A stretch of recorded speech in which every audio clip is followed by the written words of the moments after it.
Okay, I think we've got about 1 minute more, folks. We will let everybody, actually, I see that it's 4 o'clock. I'm going to wait 1 more minute just to give everybody a chance to get settled and get in.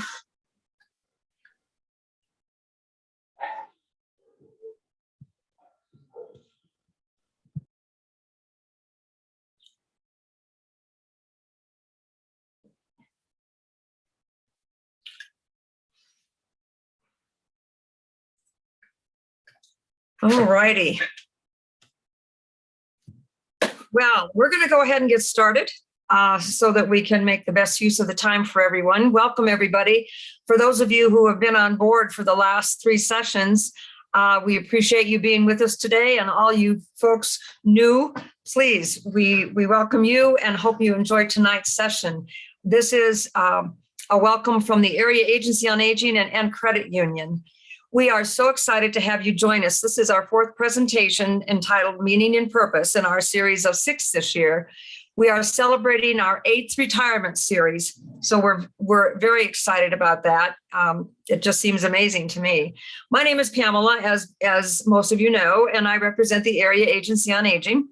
And the staff person behind the scenes this evening is Jesse Duncan, our IT guru, who will make sure that everything runs smoothly for us today. Most of you know the Area Agency on Aging, but as a quick overview, we specialize in providing senior information, resources, assistance, public education for adults age 60 and over. And we're proud to say that we also house the local state health insurance program, which stands for SHIP, that provides objective Medicare and health insurance information. This year, as in the previous year, we continue to expand to the entire state. Special welcome to Garfield County, who has come on board and enrolled in this evening's presentation.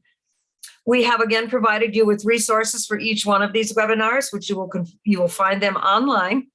And in particular, we are grateful for the Colorado Bar Association, the Colorado Area Agencies on Aging, and the State Health Insurance Program. The State Health Insurance Program, by the way, has 16 units in Colorado. And the Colorado Area Agencies on Aging, the Area Agencies on Aging has 622 nationwide. As far as housekeeping is concerned, if you would put your microphones on mute, and we will let the questions, I will leave that up to our speaker if she wants to do that while she's presenting or at the end. I will let her take the lead with that. There will be a recording of the webinar, as well as a copy of the PowerPoint available online. And we will be sending you a survey, probably first thing tomorrow, and you'll also have a link to this recording tonight. For your enjoyment, we will have a drawing, a door prize, and I will let the ENT representative tell you a little bit more about that, which leads me into introducing Nate Javera. He is a community education specialist and has been with ENT for approximately 7 years. He will say a few words about ENT Credit Union and their partnership with us, as well as the drawing. So go ahead, Nate, it's all yours. Awesome, thank you, Pamela. So again, my name is Nate Javera. Just a little bit about ENT Credit Union. So ENT Credit Union was named after General Uzal Gerard ENT. It started on ENT Air Force Base in a little trailer with about 8 volunteers back then in 1957. For those of you that may be familiar with Colorado Springs and the area, that is actually the now Olympic Training Center, but at one point it was ENT Air Force Base. ENT is Colorado's largest credit union, and it's been voted #1 4 years in a row by Forbes. We are a nonprofit community chartered credit union that's committed to improving our members' financial quality of life and our communities, for that matter, with lower rates, lower fees, amazing products and services, free financial education like this. We are currently about $8.5 billion in assets and growing, and we serve more than 430,000 members across the Front Range. We are an equal housing opportunity lender, and we're insured by the NCUA. If you want to know any more information on us, you can always visit ent.com or visit any of our service centers across the Front Range. As for that door prize that Pamela mentioned, she will be actually sending out a survey either this evening or tomorrow. So keep an eye out for your email for that survey. It's a short survey, but if you answer some of the questions in that survey, you could be entered in for a chance to win a $50 gift card. So again, welcome. Thank you all for being here, and I'll pass it on now. Thank you, Nate. Appreciate it. We are pleased and honored to have with us again this year the esteemed Dr. Sara Qualls. She is recognized nationally and particularly in Colorado Springs, where she is the professor of psychology at UCCS and the Kraemer Family Professor of Aging Studies. Dr. Qualls has developed the field of clinical geropsychology and has published widely, on many topics to include mental health and aging, caregiver interventions, and geropsychology. At UCCS, she co-founded the training clinic and doctoral program in clinical psychology. Please join me in welcoming Sara Qualls, who will address meaning and purpose in retirement. Thank you, Sara, for joining us again today. Thank you, Pamela. You'll hear that my voice is a little raspy. I think it's going to make it through, but we're sorry it doesn't sound very pleasant to listen to tonight. But I'm really delighted to be with you, and I'm always so pleased that our Agency on Aging and to partner to do this retirement series. You know, there are a lot of life phases where we can look ahead and we know something's coming, and we can sort of think, oh, I'll think about it when I get there. There's plenty to think about today. And retirement's often one of those. Interestingly, from my perspective, and a bit biased as a psychologist, I suppose, but from my perspective, when we do think about retirement, the first set of things we think about are financial. So we end up worrying a lot about, do we have enough set aside? And we should. And how will we live? And what will that look like? And where will we live? A lot of practical questions that are incredibly important as a part of our planning for retirement. My contribution to this series is to get you thinking in a little different direction. So I'm not going to talk about money at all, which is a good thing because that's not my area of expertise. What I'm going to talk about, though, is about how we think about our sense of meaning and purpose in retirement. Just as we plan financially, we probably need to be planning on the psychosocial side of things as well. And so I'm going to invite you during this presentation. It's really kind of like a little workshop to think a little bit. I hope you get a pen and paper out so that you can jot yourself some notes, because I'm going to invite you to think a little bit about your own life structure as it is today and how that might shape the life structure you want to have as you move into retirement. One of the reasons for this is that it's important that we recognize how long our retirement could be. Given a life expectancy in 2018 for males of 76 years at the time they're born and females for 81 years, what that means is that if you retire at 60 in 2018, given your, so the numbers don't look like they add up, but basically life expectancy is based on predictions that are made based on your birth cohort year. So for people who are 60 in 2018, they had on average 21.6 years to live if they were males and 24.7 years essentially if they were females. And you can see as you move up the age ranks, of course, you have a little bit less time left, but it's also the case that your life expectancy stretches out. The longer you live, the longer your life expectancy is likely to be. So for 75-year-olds now, their life expectancy is expected to stretch up to 86 for males and up to 87, almost 88 for females. So the older you get, obviously, you've still got time left. Well, that's a pretty significant amount of time. So the concept of retiring from something and retiring to something becomes all the more important to consider as you think about having quite a few years available to you. Excuse me.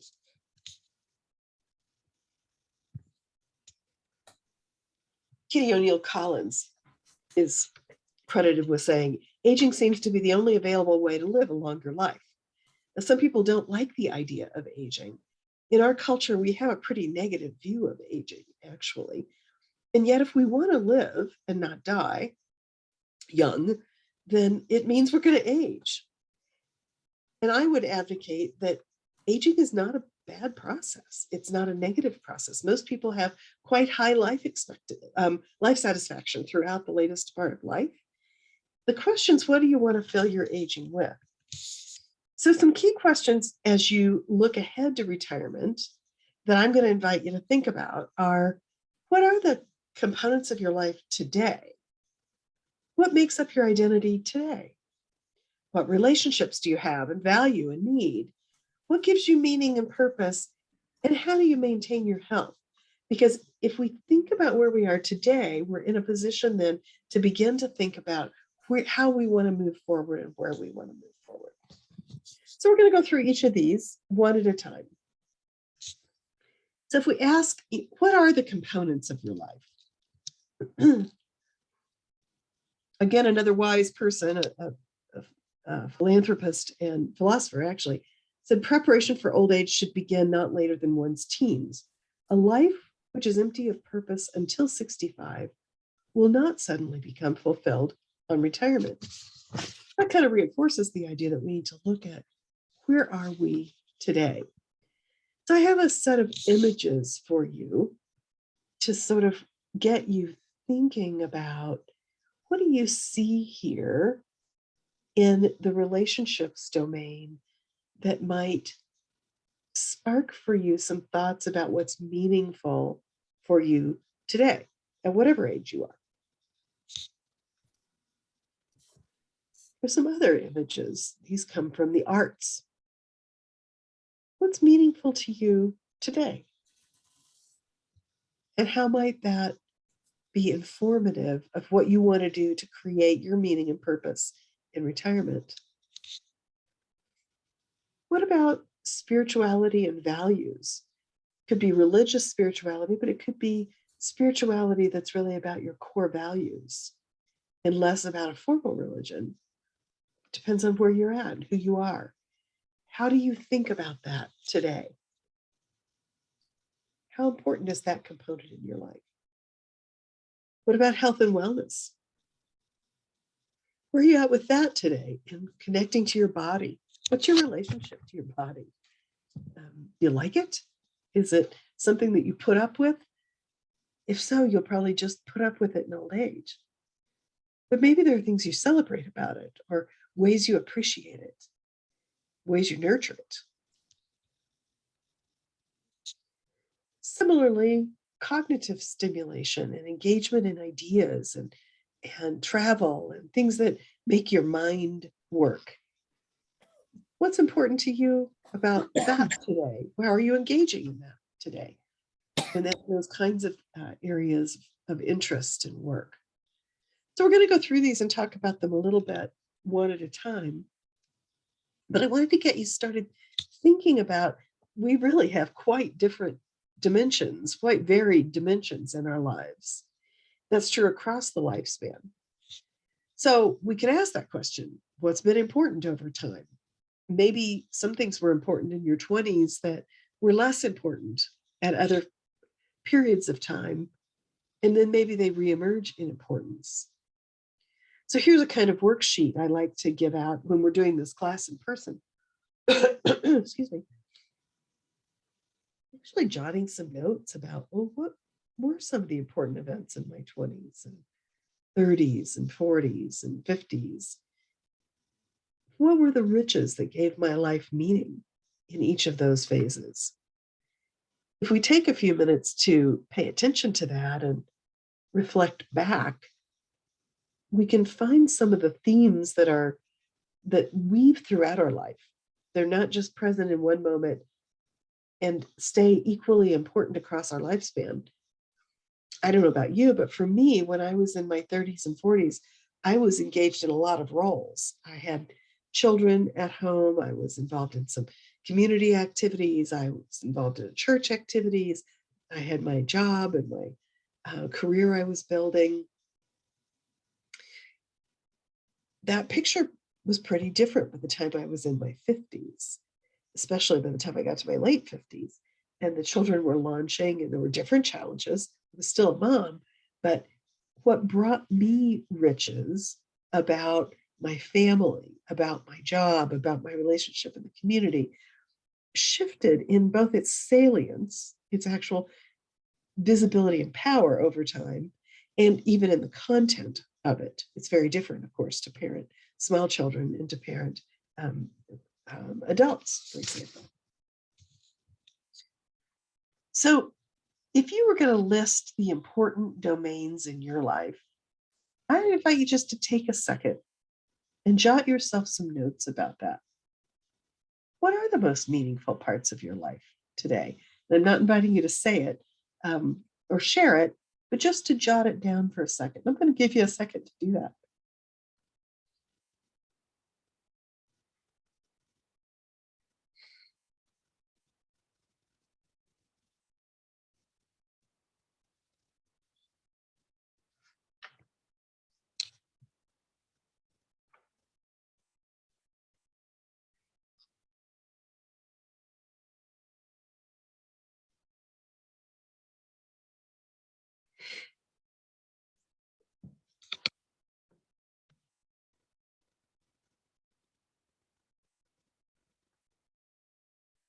So as you think about which of those domains there are, meaningful domains there are, then we can wonder about how those domains have varied in importance and satisfaction over time.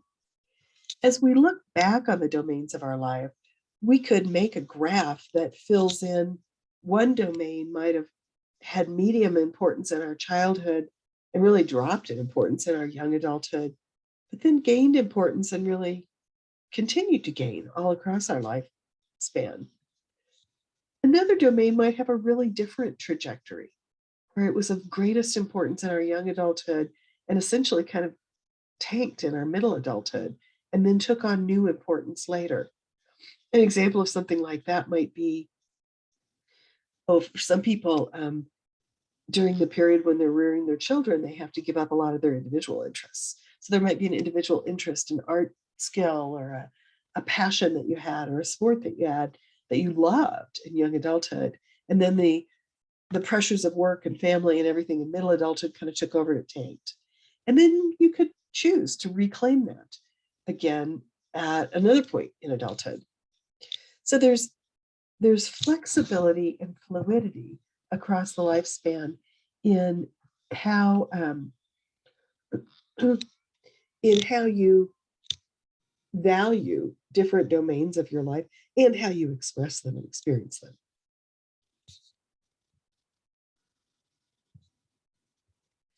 So one by one, we're going to take some of these domains and just kind of poke around at them and explore them a little bit and think about together about how they might matter as we anticipate moving into retirement. So let's talk about the relationship domain. Again, this image of many different kinds of relationships, from multi-generation family or friendships to maybe a shared arts group like down in the bottom right, people with whom you collaborate to do something in the community perhaps, or maybe it's a significant partner or friend or grandchildren. So I want to invite you to think about who are the people in your life.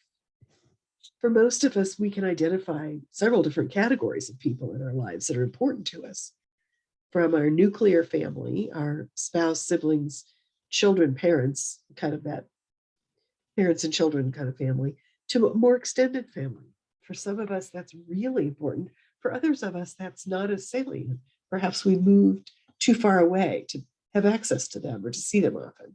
Or perhaps it's just simply not a close family in terms of frequency of contact or intensity of support for one another.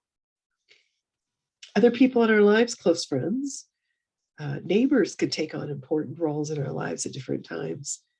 Coworkers, memberships, perhaps at a faith community or a club, for example. Many of us have geographically distant friends that are really important to us. We just don't see them very often. I've been reminded of that lately as I've been traveling back to do some parent care. I have a 98-year-old dad, and I end up staying with one of my high school friends that I've had really pretty infrequent contact with throughout the middle adulthood. And yet, as many people are wont to say when they reconnect with someone, we picked right back up where we were. So sometimes geographically distant friends are incredibly important to us for a particular period of our lives, or maybe we have, I know many people who have regular phone contact or now Zoom contact with close friends that are geographically distant. And then we have acquaintances in our lives. And boy, have we learned about that during COVID, haven't we? When you lock down and you close down and you limit your outings into the world, your acquaintances are the first set of people that you lose touch with. To people who are not your closest folks. If you think about sort of concentric circles, who are the people in the very middle circle, your very closest and outer circles, your acquaintances may not be your most important people, but when you knock out contact with them, there's something lost. And as I'm noticing as we grind back into kind of normal life again, related to the pandemic easing, becoming endemic, perhaps, we're seeing our acquaintances again. And I personally am finding great joy in connecting with someone I haven't seen in 2 years. It isn't someone I would have put effort into making a Zoom call, and yet they played a role in my life. So there's a social psychologist named Tony Antonucci who developed this concept of a convoy in the early 80s. Do you remember the trucker convoys and the songs about them? Basically, the idea is that truckers would come onto the interstate and others would join them until there was a long convoy. Well, she used that metaphor to talk about the people that we accumulate across a lifespan. So starting in childhood or young adulthood, we begin to add to our convoy. There are certainly people who spin off, or maybe we move and we lose track with some people. But in general, we accumulate people across the lifespan that have some level of meaning, even if we no longer have contact with them. We take joy usually in looking at a photo of the time that we were together. So when we think about this convoy, we can't think in terms of closeness. And this concentric circles image here is sometimes used to say, who's in the middle of your social network? And who's in the middle layer, who's central, who's in the middle layer, and who's in the outer layer? Excuse me. We know that across the lifespan, or at least in the later phases of the lifespan, the sheer numbers of people that are in these three circles begins to drop. It doesn't drop massively, but it does begin to drop. And people feel that. They feel the loss of connections. Maybe friends move away or die. And we literally don't have as many people in each of those circles. However, it's also the case that what we know from the research is that older adults report having the same satisfaction in their social network that is now smaller as what they had from their larger social network when they were younger. So the meaning of the network and the value of the network may be just as weighty. It just may be somewhat smaller than it was earlier. Now, I asked this question about who's in your network because it's really important to think about how that network may shift and change as you move into retirement. So if you think about this network, who's in it? Your pal that you'll ride a cycle with across country, or people that you golf with, or multi-generation relationship, maybe romantic relationships. All those different relationships are not alike. They serve different functions. And I mean, it seems kind of trite to say, and yet it's awfully important.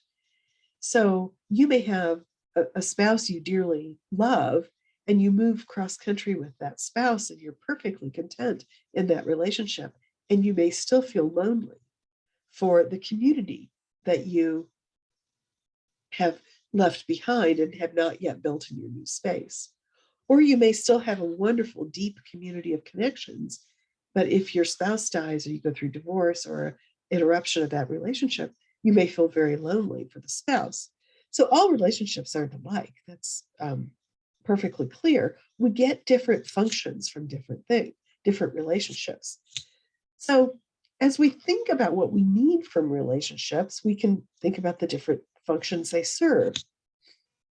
Most of us really need to have an attachment figure, a safe person, what the show Grey's Anatomy popularized as your person, a person that you can really count on, the one that you might want to help make decisions for you if you needed help, or the person that you, when they're available to you, you feel safe in the world. That's a little different from a confidant. A confidant is a person, but it could be the same person, but it isn't necessarily, is a person with whom you share things that are deeply important to you.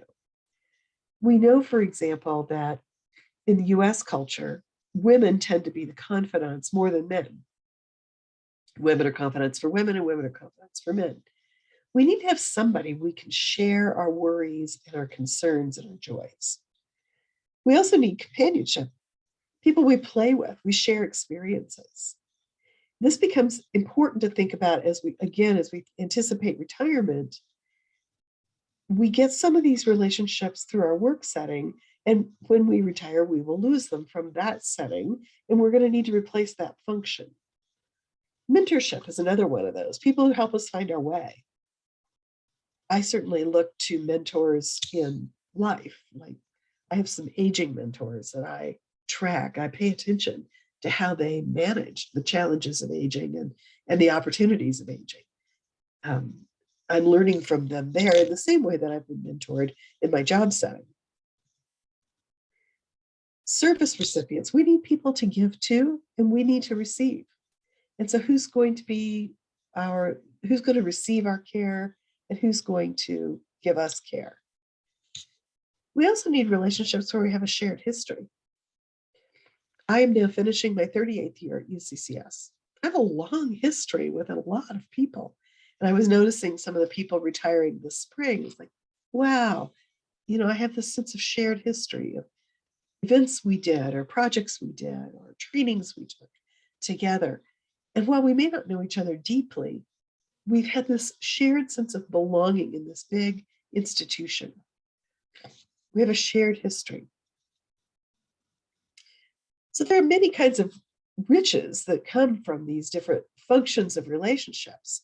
You can think about them in terms of who makes you feel safe, who touches your heart, who gets you thinking, who gets you hungry for excitement, who's your daredevil friend that gets you out of your comfort zone, who gets you moving, who reaches out to you in times of need. Very different relationship riches, and rarely are all those riches coming from the same person. I mean, it would be very rare that we would be able to get them all from one person. Typically, they come from multiple different kinds of relationships. And so again, in this retirement context, I'm inviting you to think about what are the riches you've experienced in your work setting today, or when you did have that work setting, that will shift as you move into retirement. How will these relationships be different? It may be that you have different people available to you, but it may also be that some of the people will serve a different function. So as I said, I've been at the university 38 years and I'll be retiring in a year. And so as I've been going through this process personally, I've been noticing how my relationships with some people are changing. I had some people with whom we call it nerding out. We get together, we talk ideas and from our discipline, from our field, or from the university. And as we are now moving away from the university having a central role in our life, we have an opportunity to pick up other ways that we can relate to one another. We can relate through hiking, we can relate through book reading, we can a variety of travel of ways. And yet those won't happen automatically. As we think about those functions of relationships and we think about who's in our circle, we have probably a responsibility as well as an opportunity to think about which relationships meet which needs and where you might have some gaps, where you might want to fill in some missing pieces, and where you might anticipate some gaps coming if you're not yet going through this retirement transition. So those are the kind of questions that I think of as being important about relationships in that domain of our life as we anticipate moving into later life through the retirement transition. Another whole domain of our life that we can think about is what gives us a sense of meaning and purpose. Simone de Beauvoir, who thought a lot about aging processes, said retirement may be looked upon either as a prolonged holiday or as a rejection, being thrown out on the scrap heap. Very different images. Some people want retirement to only be a lot of travel and essentially holiday experiences. Others would find that awful because they feel like they've been thrown on the scrap heap only to indulge in self-indulgent activity like travel, and they want to be purposeful and they find that challenging. So the questions about meaning and purpose that come up for us in really all throughout our later adulthood in the US in particular, that center around meaning and purpose are quite interesting. One way I can invite you to think about this a little bit is to think about, when do you feel most like you? When are you fully you? Maybe it's reading a book. Maybe it's playing with a child. Maybe it's in an art. Maybe it's gardening. Maybe it's running. When do you feel most like you? That's one way you can kind of poke around at that question of, what is my meaning, my own sense of meaning and purpose? Maya Angelou said, a bird doesn't sing because it has an answer. It sings because it has a song. Sometimes our meaning and purpose isn't in solving something. Sometimes it's simply what's inherently us gets expressed. Maybe it's a new activity. President Bush, George Bush, W. Bush, has been famous for taking a painting and becoming quite a painter. President Jimmy Carter took a very different tact. An activity that had been meaningful to him in international relations, an activity that was meaningful to him in building and dealing with homelessness. He's taken on and continued to do interesting work in those areas. So maybe it's a new activity that you're interested in exploring, something you haven't had a hint at, but you haven't really tackled, or maybe it's an old activity that you want to do in a new way. I do think it's important to at least reflect a bit on, how can I meaningfully give of myself? And I think our answers to that come from some exploration of our values and our sources of joy. And in the best of all worlds, we're able to put together our deepest values and our sources of joy in ways that we can share with others and find it meaningful to give of ourselves, not necessarily out of our hide, but maybe in sheer joy because it's simply meaningful. So some questions you might ask yourself around this whole area of meaning is, what feeds your soul? Here are the images of the sun that is feeding the tree. What feeds your soul? What keeps you grounded? What are your values that keep you grounded in who you are and what you find most important in life? It's also important to ask, how much can you give? The tree doesn't bear fruit forever. We have to have some boundaries on what we give. Giving for giving's sake is not necessarily a virtue. So when we think about our sense of meaning and purpose, I think we really have to balance our grounding values, the things that feed our soul and give us energy to keep giving, and some boundaries of what we give and what we plan to give. I certainly, even doing this particular workshop when we were in the room, it was not uncommon for someone to bring up, as I approach retirement, my kids think they've now got a free babysitter. Well, usually what's behind that comment is someone who is not defining herself or himself as wanting to do that out of their own values, but out of expectations of others. So that's a good example of a place where sometimes our meaning and purpose takes us into some reflection on what are going to be the boundaries I set on how I give.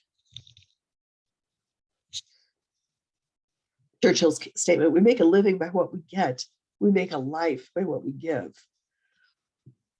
And Gandhi similarly emphasized service by saying, the best way to find yourself is to lose yourself in the service of others.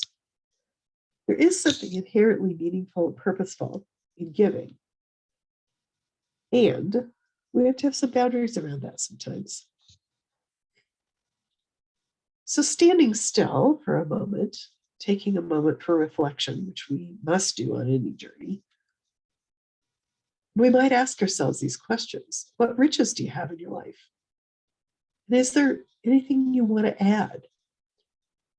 One of the things I personally am finding meaningful and joyful about anticipating my own retirement is to think about what are the things that I've wanted to do, wished to do, and didn't feel like I had time or space to do, or resources. And how might I be able to engage those in retirement in a new way? What opportunities are there? So I want to turn now and talk a little bit about our health as another domain of our lives. The classic image around health is to think in terms of the wellness wheel. This wheel reminds us that health is made up of many dimensions. In this model, there are 6 of them. This wheel looks a little wobbly, I have to say, it's not exactly round. We often think in terms of physical health. There's also vocational health. Many of us have spent good parts of our lives doing work. Our vocation, our source of income, was not very satisfying to us or meaningful. For others of us, it was the meaning. It was the purpose. It filled our soul. We hardly had to look for anything else because we had many opportunities there. So you can think in terms of vocational wellness. Social wellness is another one of the areas. How's your social life? How's your social wellness? Would you say you're healthy and well? Would you say you are feeling a little bit of a fever over there, a little pain, and some work that needs to be done? Similarly, we could talk about spiritual wellness, your sense of values and meaning, your relationship to whatever you consider ultimately true, your intellectual wellness. How's your cognitive wellness? Have you become a little bit of a passive couch potato and not really engaged your mind? Or are you engaged all the time? For me personally, retirement will bring a big change in my intellectual wellness because my work has required a lot of work in that area that was already built into my job. So when I quit doing that job, how will I remain vibrant and connected and intellectually challenged? And then there's emotional wellness.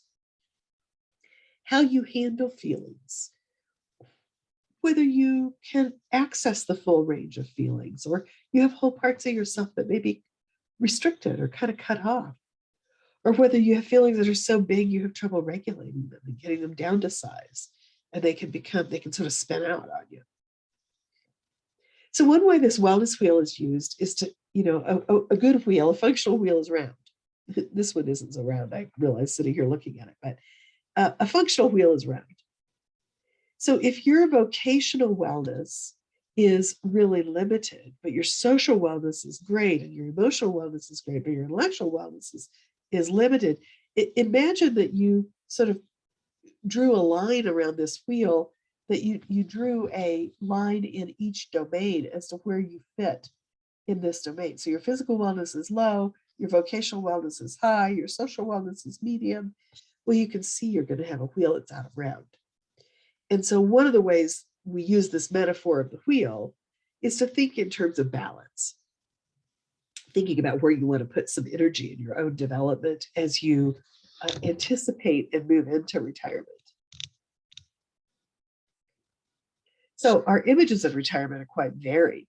You know, we may think we're going to engage in a lot of physical health and wellness, or a lot of social wellness activities, or cognitive. I mean, you can see that here a whole range of different kinds of activities that some people engage in as they move into retirement. And each activity you can think of as having a load in each of those domains. It might, so when I do a crossword puzzle, it has a certain kind of cognitive load for me. It doesn't have much social load because I tend to do it alone, but it has a cognitive load. I have to work really hard at it, especially the one I'm working on right now. On the other hand, when I play pickleball, it has a high physical load and a good social load. And at the stage I'm at, it still has intellectual load because I'm still learning a lot. It doesn't have vocational. It doesn't particularly have spiritual load for me. So you could think of each activity that you can engage in, even around wellness, may tap some of those areas of wellness more than it taps others. In general, one of the themes that I'm trying to share with you is the idea that with age, we have new possibilities. People can get pretty stuck on aging as a decline model, but age is also an opportunity model. Robert Frost said, you know, the afternoon knows what the morning never suspected. Or Yeats said, one loses as one grows older something of the lightness of one's dreams. One begins to take life up in both hands and to care more for the fruit than the flower. And that's no great loss, perhaps. Age gives us possibility to look at life differently. Often when I'm in a group, I will ask people, if you had a chance to go back and be 16 again, would you? If I could wave a wand and make you 25 today, would you want that? Most people aren't real fond of the idea of going all the way back to adolescence or very early adulthood. Maybe they'd go back to their 40s or 50s. But one of the advantages of age is that we can actually appreciate what we have accomplished or what we have gained in perspective that we just couldn't have earlier in the lifespan. And that's fine.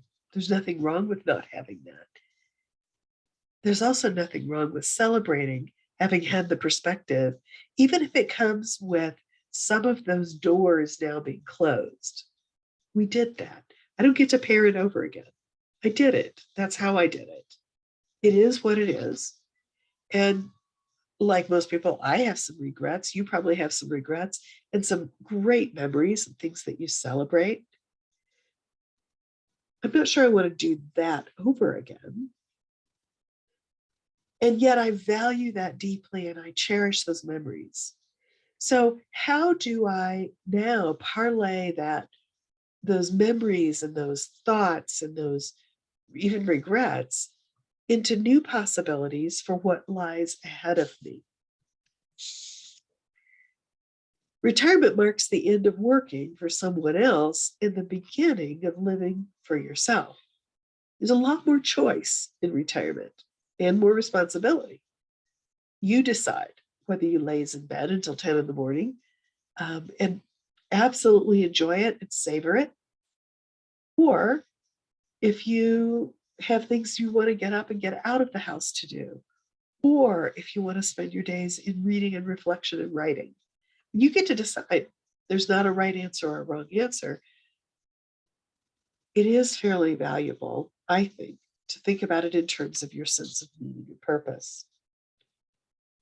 So some of these ideas that I've shared with you today have been now developed by folks in an area called human design. There's a couple of Stanford faculty, Bill Burnett and Dale Evans, who developed this actually for young adults who were coming to 18-year-olds coming to Stanford. And what they were struck by was the sense that they sometimes took away from young adults, that they were sort of waiting for life to happen to them. And Burnett and Evans really developed this concept of human design. You get to design your life, and you get to be a creator of it to some extent. I mean, things do happen to you that are not in your control. And yet you have the opportunity to be intentional and thoughtful about how you sculpt it and script it. And so they put a lot of energy into helping people think about these human design principles. And I've shared with you here, there's some books they've developed, and you could just check out some TED Talks on YouTube by them if that's of interest to you, to learn a little more how they think about that. I've used some of their workbooks in helping people think about their own retirement, for example, even though their books were originally developed for young adulthood. Excuse me.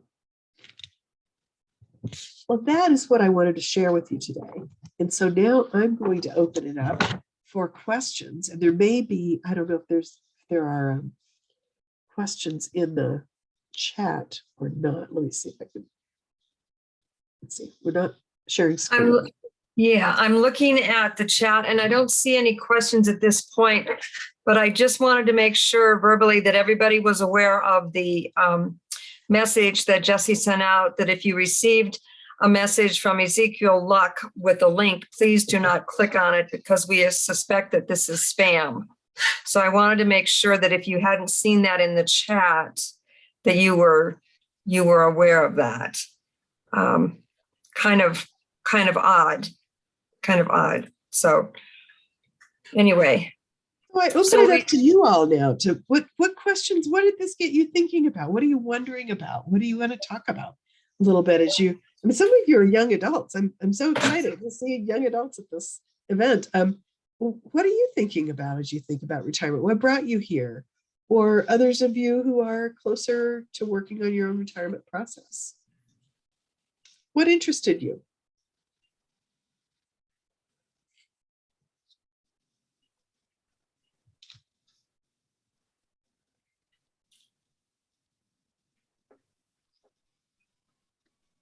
I'll start. I'm getting close to retirement.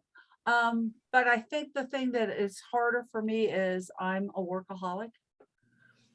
And to go from being a workaholic where I usually do 60, 70 hours a week to where I have to schedule the time, or I have to figure out how to be comfortable with an unscheduled time.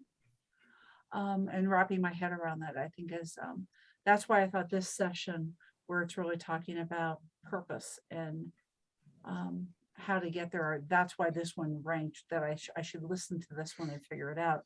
I really do appreciate the domains in my life as to, and how they have changed over time.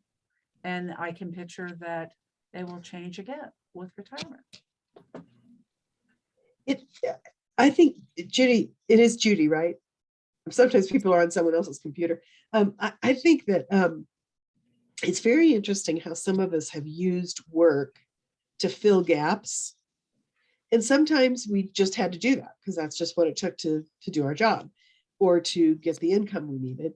And sometimes it was sort of a way of saving us from having to be more intentional and selective in what we did with our time.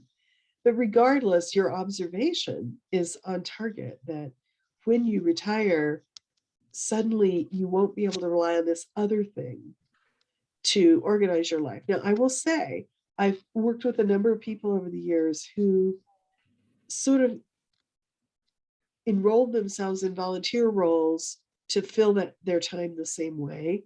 It's sort of like they went from working for income to working for volunteer so that they didn't have to stop and be quiet. It was scary to them to stop and be quiet. And for other people, they were just glad to have the chance to fill some of that time with meaningful roles. I think the meaning can be tremendously varied. And it's really up to you to ask the questions that guide you to think about, well, what do I think about that? What is the meaning of being over scheduled What's that about in my life? And if I sat still, would that be so horrible? Am I scared of what will come up? Am I scared I will feel empty? And if that's true, then I'm always saying, oh, well, good. Then sit still for a minute and see what happens, and write about it, and journal about it, and explore a little bit. And if you get scared about it, get some help with that. I mean, there's plenty of us that do that kind of work to help people through various transitions. But it may not be at all. You may be shocked at how simple it is for you. Many of my friends comment, I don't know how I had time to work, because normal life takes up so much time, and I was just rushing through all of it, and I didn't have time to enjoy cooking my meals or preparing anything. And now my normal life can take up some of those tasks, some of that time. Yeah, I think the other thing that I made a conscious effort many moons ago to only take jobs that fit my purpose. I mean, I think I have a reason for why I'm here. And so that I revamped in my 50s, what kind of jobs I would take. And so I get a lot of fulfillment out of the jobs that I have, because I purposely kind of, it ties into who I am.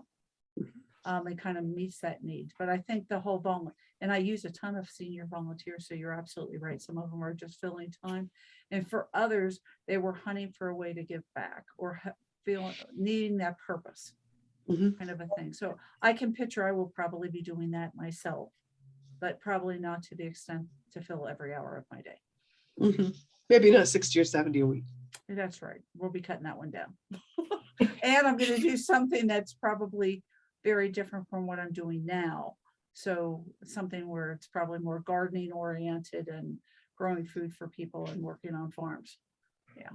Nice. You know, I think our society pushes, I mean, at least I felt that way when I was in high school, and then I went on further in my education to a university, and then there was this push of, okay, so now what are you going to do? Now what are you going to do? Do you have a field of study? Are you going to choose a major? Oh, okay, and you have a minor. So what does that mean? And how are you going to put that in your life? And then you get that, and then you graduate or not or whatever, and you're supposed to somehow land this job, and it's supposed to fit into your life. And then you get this job, and you're along with everybody else in the world, and you do this job and you work, and then hopefully you find something that you really like and it becomes meaningful in some way. But it becomes your structure. It becomes the framework under which you work. It becomes everything. It becomes your 5 days a week, your 8 to 5 or whatever that is. And that's how you structure your life, so that when you get to this place of, you mean I don't have to do that anymore, and I don't have to work under that structure. It's a matter of basically deassembling that whole structure that you've had in your life for all these years, and really taking a hard look, which is what Sarah's presentation was all about tonight, and looking at that wheel and really trying to figure out not only where are you going, where have you been, so you can help figure out where you might want to go. So that's my kind of piece on it. We did have a comment in here from a gentleman who said, I think meaning and purpose is very difficult for me. I have the financial part taken care of, but still working on what my life purpose is. Yeah, I think that ties into that. And I think that our society is one of the poorer ones in terms of structuring roles for older adults. In many societies, there are automatic roles within families or within neighborhoods even expected of the older adults. They're going to fit in and they're going to contribute in X, Y, or Z way. And we just don't have that. We have this sense of freedom, but it's freedom without structure, which usually is not easy for us as people. And so our society doesn't do a particularly exceptionally good job at this. Even imagine you decided that you wanted to volunteer in a meaningful way. We don't have great ways to plug in to go through a volunteer assessment tool and figure out where could you plug in and volunteer. That continues to be one of my fantasies, that we're going to develop that. But we don't have that in excellent form at this point. And so often people sort of flounder a little bit to find, well, where would I give back? And what I would say to anyone is to give yourself permission to experiment a little bit. That for almost all of us, our first effort at something is not our best. Our first effort's our first effort, and we learn from that. Let it be okay to learn from that one and then do another one. I know a number of people, I tease them about failing retirement. They've retired and they've gone back to jobs because they couldn't quite figure it out. And so it was easier to go back to a job than it was to flounder or tolerate sitting still in the quiet. So they picked up a different job, which is fine. There's nothing bad about that. It's just sometimes we need to just keep searching for a while till we find our right pathway. That's true around health issues. I mean, it's not right for everybody to be a runner. It's not right for everybody to be a biker. So you got to play with it a little bit to find what's your way of engaging with your body to build health.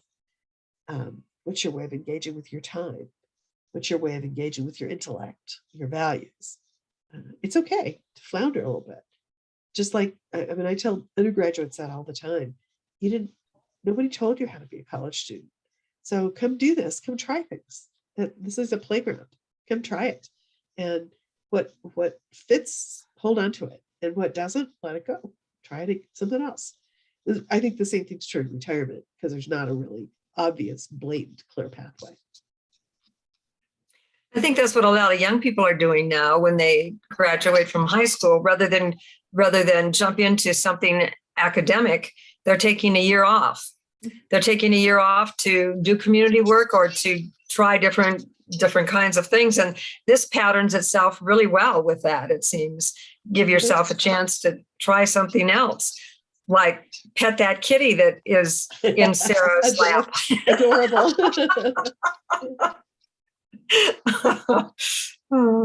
What a beautiful thoughts. Go ahead. No, I was just commenting on the cat.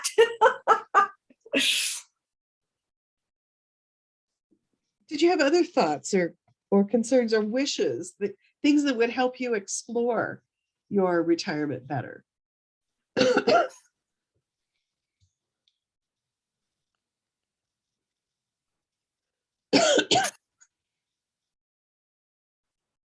For those of you who are working still, how would you do that?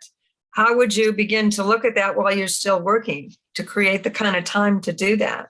I would say one thing that I've seen, with my dad, he plans on retiring at the end of this year, and he's already kind of explored what he wants to do when he retires and kind of dabbled in that a bit. So, for example, he has been looking at essentially using the stock market as another form of retirement. He's been practicing the last few years, and he says when he retires, that's going to be something he does where he can take the time to sit down and doesn't have to try to work and look at the stock market and stuff. So that's one thing that he's going to do. He has a unit in the rear of his house that he's building. I was helping him take out some of the old cement this weekend, actually, but he's going to work on taking time to put that up and build it the way he wants it and everything. And so I think just thinking about the things that you want to do, practice them now, and then when the time for retirement comes, if you find that you find joy in that, then pursue that full time, where you don't have to worry about reporting to work every day and things like that. You can just do what you love. So sometimes it's more than just purpose. It's, what do you love doing? Right.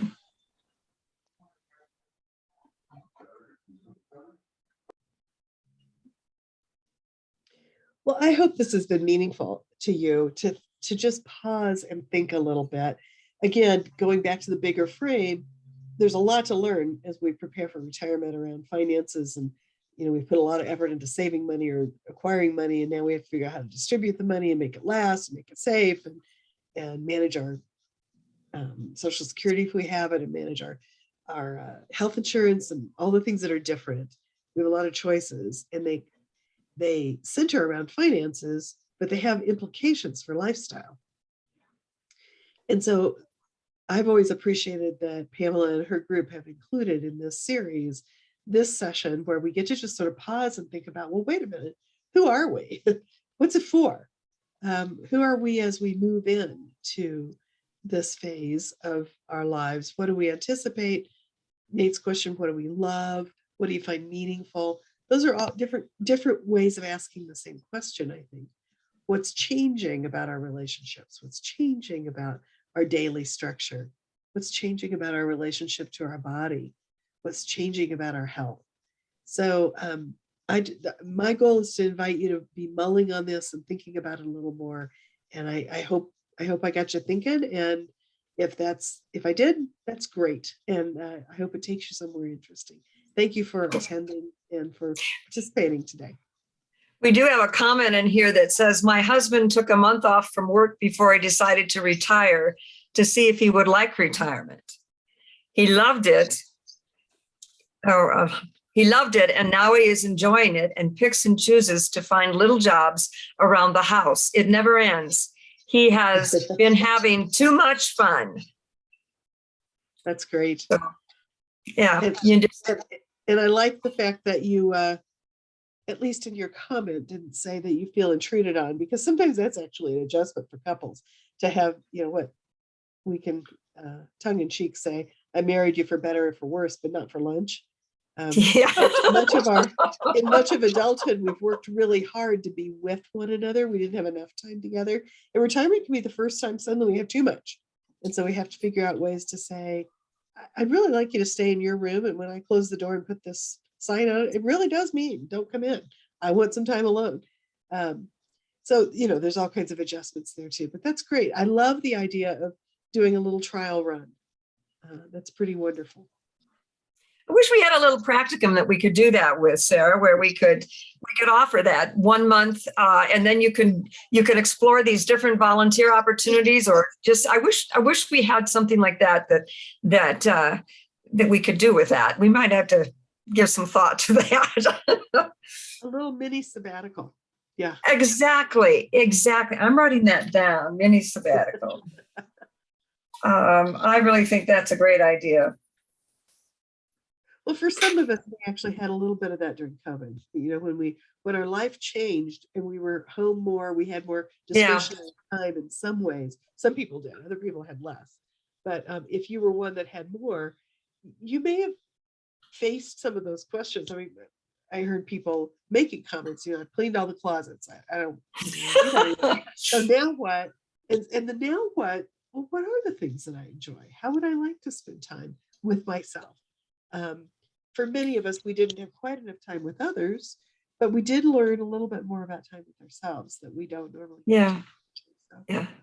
That was one of the upsides of that, I think. Yeah. I think if we don't look at this piece, it can bite us in the rear end if we're not careful. You can do all the other pieces, but if you haven't looked at this piece, it can get square in your face real fast. So, do we have any other thoughts or comments or concerns? Does your cat have any opinion about anything, Sarah, that would like to share? Oh no, I think she is just happy to be a part of it. Be a part of it. Yes, you're giving her a good life and a good retirement. Yeah. Yes. Well, folks, there will be a survey that will be sent out tomorrow morning, and there'll be a link to this session, and you can always go to our website again and download anything relative to this particular webinar. And we encourage you, if you want to sign up for the, Nate was talking about, if you want to sign up for the card, the $50 card, please do that. They have graciously offered to do this every year, and it's kind of a fun part of this whole series. So at any rate, any other comments at the last minute? We will adjourn. Thank you for sharing today, folks. Thank you for sharing. And we are going into, we have 2 more sessions coming up. We have estate planning next Monday. And then after that, we have Social Security 101 with Josh Weller from the Social Security Administration. So we hope that that rounds up all of the aspects or many of the aspects that one would want to look at when they're looking at retirement or pre-retirement. It's just a fun way to look at, okay, what's the next step? So at any rate, thank you so much. And if that's it, thank you all. Thank you, Sarah. Again, I hope you feel better. Thank you. Yeah. Bye-bye.